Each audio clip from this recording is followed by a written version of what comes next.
Baik, sekarang kita masuk bagian kedua, yaitu kita akan mendiskusikan mengenai strike dan dip. Nah, strike dan dip ini sebetulnya satu notasi untuk kita mengetahui bagaimana kedudukan batuan setelah dia mengenai deformasi. Jadi deformasi kan pasti akan mengakibatkan perubahan ya, baik itu perubahan volume maupun perubahan bentuk. Jadi perubahan tersebut harus bisa kita ukur, kita notasikan, kita kuantifikasi. Nah, untuk itu kita harus tahu bentuk mula-mula atau bidang referensi. Jadi di sini bentuk referensi, kita ambil saja bidang ya, bidang referensi pada batuan sedimen adalah perlapisan sedimen tersebut. Jadi kita ketahui bahwa batuan sedimen ketika terendapkan dia berada dalam posisi bidang perlapisan yang relatif horizontal. Itu adalah prinsip original horizontality yang nanti setelah UTS akan kita diskusikan ya. Tapi intinya adalah semua batuan sedimen ya, hampir semua batuan sedimen itu akan diendapkan dalam posisi horizontal. Jadi di sebelah kiri ini ya, nah kalau dia sudah dalam posisi yang sebelah kanan, dia sudah miring, jadi kita bisa katakan dia sudah mengalami deformasi. Lah kok tahu? Karena posisi perlapisannya sudah tidak horizontal lagi. Jadi dia sudah mengalami perubahan, baik perubahan bentuk, kedudukan maupun volume. Nah, untuk itu ya, geologis biasanya menggunakan notasi strike dan dip ya untuk menentukan berapa sih besar perubahan kedudukannya, berapa miring sih ya perlapisan batuan tersebut. Nah, jadi strike dan dip ya ini merupakan notasi di mana strike atau jurus bahasa Indonesianya ini merupakan satu garis imajiner yang dibentuk oleh bidang horizontal. Dalam hal ini di gambar ini adalah permukaan air. Permukaan air pasti horizontal ya. Yang dia memotong bidang perlapisan. Nah, perpotongan antara permukaan air, bidang horizontal tadi, dengan bidang miring, bidang perlapisan tadi, itu akan menghasilkan garis. Ingat, secara geometri, perpotongan bidang dengan bidang itu akan diwakili oleh garis ya. Nah, jadi strike itu adalah garis. Garis perpotongan bidang miring, dalam hal ini bidang referensi kita, yaitu bidang perlapisan, terhadap bidang imajiner horizontal. Nah, notasi jurus atau strike ini dinyatakan di dalam berapa derajat terhadap arah utara. Mengapa arah utara? Karena itu adalah arah referensi ya. Jadi di dalam ruang kita pakai arah referensi yaitu arah utara. Jadi dia punya angka dalam derajat 0 sampai 360 derajat ya di situ. Jadi kisarannya itu. Artinya kalau kalian 0 derajat itu utara, 90 derajat itu artinya jurusnya ke arah timur. 180 derajat jurusnya ke arah selatan. 270 derajat jurusnya ke arah barat ya, demikian seterusnya. Nah, notasi kedua, dip atau kemiringan. Nah, kemiringan di sini itu dibentuk oleh sudut bidang perlapisan atau bidang referensi tadi ya terhadap bidang horizontalnya. Nah, ada sudut ya di sini. Nah, sudut itulah yang disebut sebagai dip atau kemiringan. Sudut punya nilai maksimal 90 derajat atau tegak lurus. Artinya apa? Kalau dia sejajar sama bidang imajiner horizontal, pasti dipnya 0.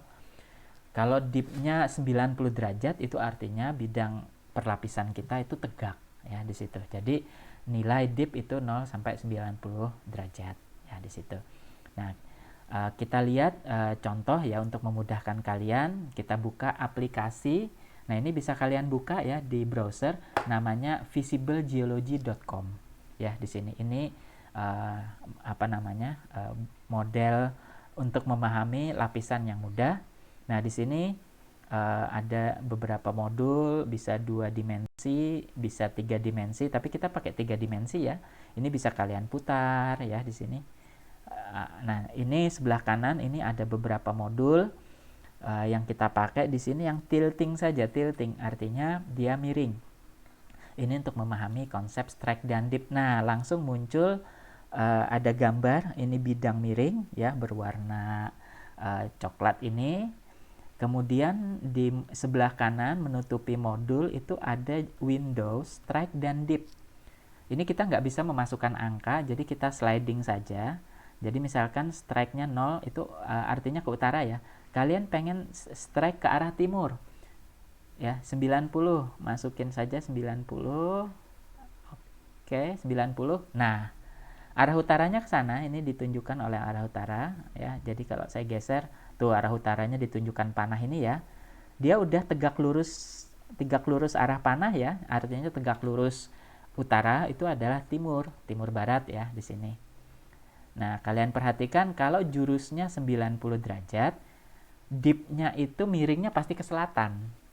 Kenapa?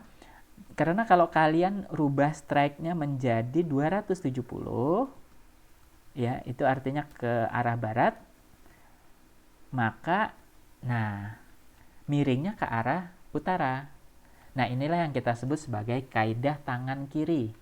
Ya, kaidah tangan kiri itu artinya kalau kalian ambil tangan kiri, kemudian ini adalah jurus ya, telunjuk jurus, sementara kalau jempolnya adalah dip. Jadi kalau kalian miringkan seperti ini ya, jadi jurusnya ke sana, dipnya ke sini. Jadi kaidah tangan kiri itu kalau jurusnya kalian arahkan ke arah utara, maka jempol kalian akan ke arah timur. Nah, kalau jurusnya telunjuknya kalian arahkan ke barat, jempol kalian akan miring ke selatan. Nah, sebaliknya kalau telunjuk kalian arahkan ke barat, jempol pasti ke arah utara, ya.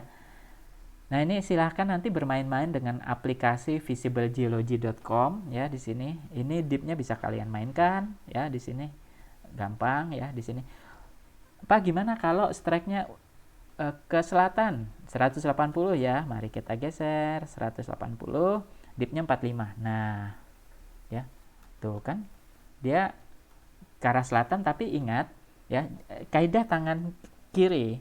Jadi kalau dia ke selatan, pasti miringnya ke mana? Ke barat ya di situ. Oke.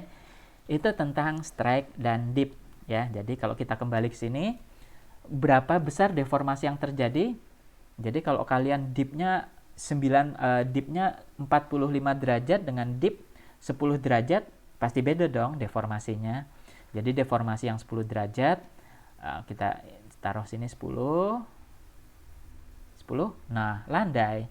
Artinya kalau posisi mula-mula landai, dia cuma diangkat dikit kan. Tapi kalau misalkan kalian bikin dipnya 70, wah tegak, berarti deformasinya lebih intens dibandingkan yang menghasilkan dip 10 derajat tadi. Oke, ini sebagai penutup untuk topik yang kedua, yaitu strike dan dip. Jadi kita sekarang sudah bisa menentukan berapa besar deformasi kita ya, itu dengan notasi strike dan